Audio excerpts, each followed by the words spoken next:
What's up all you lads and ladies? Welcome to another fascinating video in the world of comedy and Reddit. If you liked the video, post your favorite Reddit comment below, and I'll give you a shout out in my next video. Thanks to Dragon49448 in my last video who subscribed to my channel.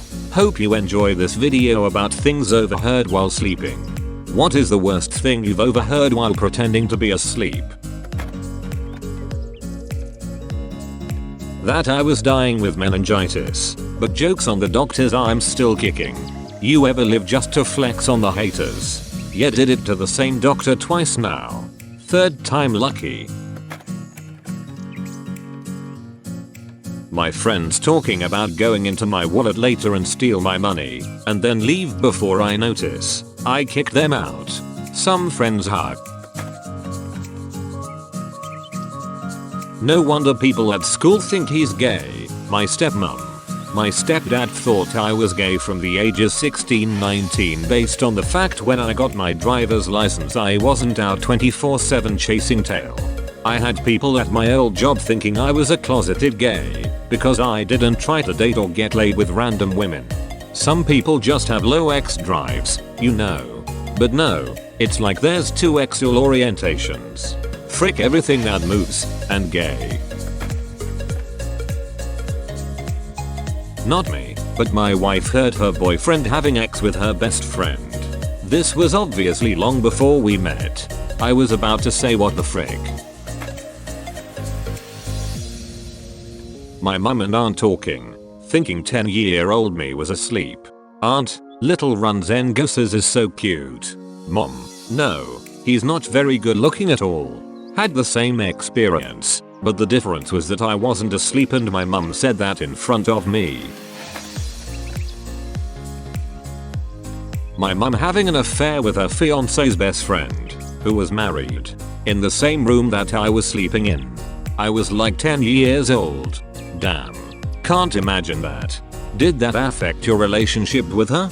Honestly a little, yeah. Even at that young I questioned her morals and really thought it was itty of her and the dude she slept with. They were both in relationships. Cheating is fricked up. I never treated her differently though. It just changed my perception of her a bit.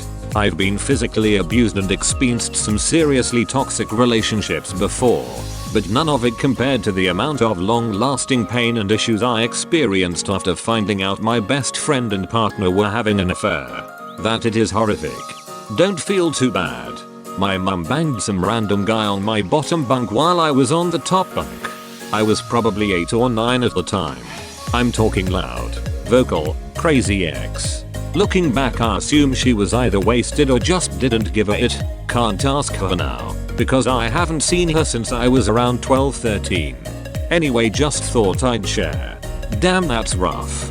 I'm sorry you went through that. Sometimes it's better to not be able to ask about stuff like that. We often get answers that we really don't want to hear. I was a camp counselor. 2 girls very much like to make hot or not lists. One of them suggested a male counselor was hot, and the other said he was saying mean things about me behind my back, which made him not hot. Hurt to hear that from my campers, but glad they supported me. Or what, that's actually sweet. Good on them. Yeah, I know some kids are little its, but I appreciated them. Damn. So what was he saying about you? If you don't mind me asking. It was really dumb, but he was joking, not joking, that I didn't care about the campers because I wouldn't let them touch a frog, start their crafts for them, things like that, and my campers overheard him. Not serious accusations or anything I couldn't defend, but it sucked that he said it openly to kids and other counselors and was then nice to my face. My sister's soon-to-be fiancé wanking while saying her name. At least he wasn't saying someone else's name. Solid commitment to wank over your partner. This is a case of next to everything else in this thread. This looks positively heartwarming. Who knew a proper wank could show such integrity? So that's what that Destiny's Child song is about. My family was staying at a friend's house and had to share a room. My dad comes to bed hammered and says to my mum something along the lines of, "Does it impress you that I'm this drunk and can still perform?" I actually wanted to die. Bro, reading this gave me bystander desire for death. Glad you made it through that one. The person in the bunk under me beating his dong like it owed him money. It borrowed $20 from me last week. Am I supposed to just let the little guy off? Well, that's seemingly the intention. My mum trying to calm my dad down out of a suicidal fit. My brother and I had been really bad that day, and when he grounded us, we both told him that we hated him and wanted him to go away. He didn't do anything wrong. My brother and I were just a couple of immature little cunts. I'm pretty sure blackout drunk at this point, which I had never seen and still haven't saw since then, walked into our room that night and I pretended to fall asleep. Then he just started these deep, haunting sobs that I'll probably never forget. He stumbled outside and we could hear him begging my mum to let him die and sobbing, "All I've ever wanted in my entire life was to be a better dad than mine." I was only 11 or so, but it freaking destroyed my heart. I think that's the time I learned that emotional pain can actually physically hurt. I was hunched over in my bed bawling my eyes out and on the verge of throwing up. I also felt like an arsehole for crying over what we said. My brother was thankfully able to sleep through it all. I think about that once every 2 weeks or so, and I always message him to tell him I love him when I do. I hope he forgot about it, but being a dad myself now, I don't think it's something you totally forget. It might not hurt like it did in the moment, but I don't think you forget. Like most heartbreaking things, I guess. Well, this made me cry. I lost my dad 2 years ago and I acted like a total cunt to him when I was a teenager. I hate myself and my teenage years. This hurt my soul. Did you ever apologize to him etc? My mum on a payphone, begging her boyfriend for more heroin. "I'm sorry. Hope you're doing alright now. Thank you for the kind words. I'm totally fine now. That was circa 25 years ago." My sister got drunk and I heard a loud thud and she blacked out. 2 of her friends and my mum and dad were shouting at each other and they were saying to shut up cause they didn't want to wake me up, and they were all crying thinking she was dead, and I couldn't tell my sister I was happy she didn't die. Now I appreciate seeing her every week. I think she died. Shut up, you're gonna wake up, Fox fails. Sounds like the right priority, lol. I was 9 at the time, so they were probably right not to let me see her like that. They made the right decision. My dad died when my niece was about the same age and living in the house. He died of natural causes, but my stepmom still ran to get my sister to do CPR instead of shouting so my niece didn't have to see her grandfather like that. I know people are giving you a hard time, but I didn't choose to see my dad's body even though I was in college. I hope my niece was protected from the same sight in similar circumstances to your own. I have never been able to ask. Parents talking about plans for when they were going to have eggs. My parents discussing whether or not I was gay and exploring where they went wrong with raising me. 2 men hugs. Old roommates planning to kick me out. Did they do it? Did they, like, have reasons or anything? Something like, "She's too old for this. I'm not going to carry her up to bed anymore."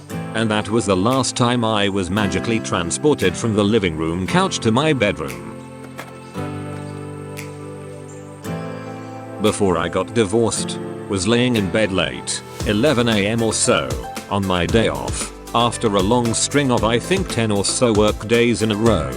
My ex, who refused to get a job, was in the next room playing a video game, and I heard him say that motherfucking bitch is still sleeping. The motherfucking bitch paying all the bills so you can sit on your ass 24/7? Yikes. Glad you got out of there. Oh my gosh, nearly the same thing happened to me. Except my ex-husband was bitching on the phone to someone. I think his mom. How I was still sleeping so he hadn't had breakfast yet. In college, woke up to roommate's bed creaking. I shoot up to see what the hell is going on. There I see some woman on her back with her legs full spread eagle, and my roommate just pile driving it like it was his last day on earth. Like a good bro, I quickly lie back down and pretend to be asleep. Huh? In between gasps of air is your roommate awake him. Nor he sleeps through anything. Cut to next morning. I casually get up and turn on my PlayStation 2 and start playing some random game. Roommate's Flynn gets up and casually comes over and sits next to me. Huh? Good morning, my name me. Good morning, her name her. Did you sleep good last night, me? Yeah, I can sleep through anything. As the last word left my mouth, I immediately realize I blew it. She began a huge flurry of slaps at my roommate while cursing at him. He didn't care, because he was too busy laughing the whole time. You didn't frick up. That was the absolute best thing you could have possibly said. She asked him. It was the perfect setup. He would have regretted not saying it for the rest of his life. My man's rolled a nat 20 in conversation. Sucks you had to endure that night, but it makes for a good story. It's college. It was probably like 8 minutes maximum. Make sure to like, subscribe and hit that notification bell like it owes you money. Remember to post your favorite comment from the video in the comment section below for a chance to be featured in my next video. I hope you enjoyed this fantastic video and I hope you are all staying safe. Show a small channel some love by liking and subscribing. Take care. Pip pip cheerio. Much love from me, Matt British.